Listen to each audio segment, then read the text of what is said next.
Hello students, welcome to JRF with Ria. Today we are going to discuss about the sinuosity index, meandering properties, length of overload flow and the stream junction angles. This is the part 3 video of morphometry of drainage basin. Firstly, the sinuosity index. The shape of the open link in terms of geometric structure of drainage line involves the calculation of deviation of observed path from the expected path, almost a straight line of a river from the source to the mouth. A few models have been developed for the calculation of sinuosity index as follows. Firstly, S.S. Coombs model in 1963. The channel sinuosity is equal to OL divided by EL, where OL is equal to observed or the actual path and the EL is equal to expected or the straight path. On the basis of the above equations, Coombs identified 5 categories of channel sinuosity. These are straight course when channel sinuosity is 1, transitional course, regular course, irregular course and the tertius course when channel sinuosity is more than 20. Next is J.E. Muller's model in 1968. Muller proposed his model of sinuosity index in terms of hydraulic and topographic sinuosity, which requires the measurement of channel length, valley length and the shortest distance between the source and the mouth of the river and calculation of a few index. The Ci is equal to Cl divided by Al, where Ci is equal to channel index, Cl is channel length and Al is areal length. The next is Vi. Vi is the valley index. The Vi is equal to Vl divided by Al. The Vl means the valley length. And the SSI, which means the standard sinuosity index, is equal to Cl by Vl.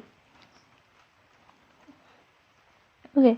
And the next is HSI is equal to percentage equivalent of Ci minus Vi divided by Ci minus 1.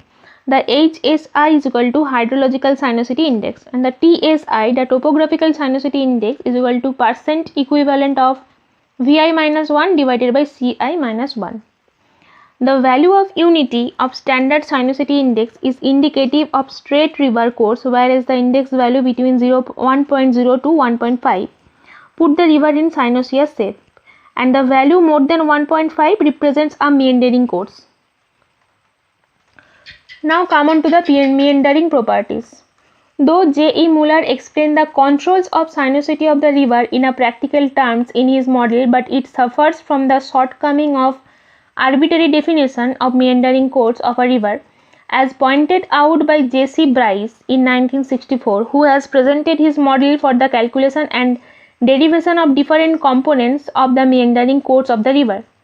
The high degree of symmetry of meander length, meander height and form ratios is the characteristics of meander properties which are applied to a sinus stream that has form place to place along its course. One or a series of symmetrical arcs, the length of which is related to the width of the stream. This is quoted by J.C. Bryce in 1964. J.C. Bryce's model of computation and meander properties involves calculation of symmetry of meander length, symmetry of meander height, symmetry of form ratio and repetition of symmetry as follows. First, the symmetry of mean length is equal to 100 minus 100 into mean deviation of arc length divided by mean arc length in percentage. In the same way, the symmetry of meander height and the symmetry of form ratio are calculated in this by these equations. And the next is repetition of symmetry is equal to Na divided by summation Na into 10, where Na is equal to percentage of arcs whose length does not deviate more than 25% from the average length of meanders, and summation Na is equal to total number of meanders.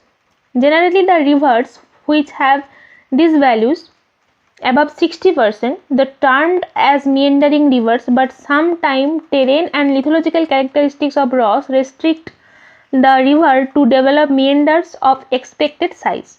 Repetition of symmetry is of vital significance in deciding the meandering properties of the stream, wherein the higher percentage of repetition of symmetry is closely related to the meandering course, whereas low percentage is indicative of straight course. Now come on to the length of overland flow. The length of overland flow, considered as a dominant hydrologic and morphometric factors, is a mean horizontal length of flow path from the divide to the stream in a first order basin, and is a measure of stream spacing and degree of dissection, and is approximately one half the reciprocal of the drainage density.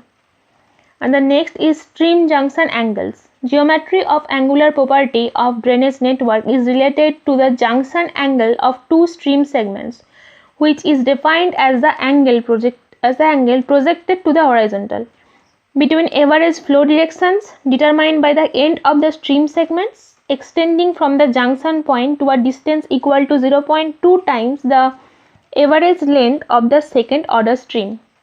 Okay, so that's all for this session. Thank you for watching. Keep watching and keep learning, and please subscribe our channel.